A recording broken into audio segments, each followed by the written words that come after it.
高雄桥头地检署侦办台南市前议长郭信良的公电弊案，意外发现讲郭信良牵涉提供土地，和处理社会主体废土局的包商，和因来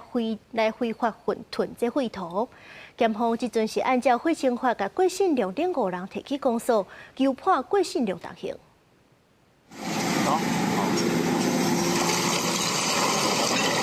桥头地检署8月份请怪手来到台南安南区一个土地甲土挖开，一卡一卡倒落来，除了土以外，还有规堆的阿妈土角、砖仔角，甚至还有塑胶管。检方表示，伫咧侦办前台南市议长郭信良的公电弊案过程中，意外发现郭信良甲土地提供给设立的厂商大建筑废弃物，花店量达到49000外立方公尺，对郭信良在内拢总5人，按照违反贵侵法起诉。被告郭某身为民意代表，竟以一己之私提供土地工人非法堆砌大量营建废弃物，严重破坏生态环境。犯后仍否认犯行，态度不佳，请从重量刑，有期徒刑3年6月。检方表示，郭信良这块地原底是要做来做供电场，因为申请无过，就放咧发草。设立的厂商甲郭信良有借贷关系，因为承包国家主导中心的社会主体土方处理工程，想要先处理费，所以就甲土再来遮囤，估计拢总省296万的处理费。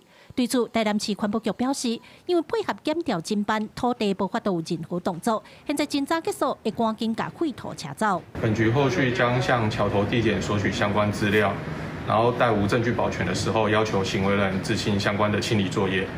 郭信良10月才因为收钱关税供电场，和桥头地检署以贪污治罪条例起诉，即阵佫牵涉到违法大废弃物。因为郭信良一直无申请翻案，现在也佮检方依法求处动刑3年半。记者李新武、柯雅如、邱兆勇综合报道。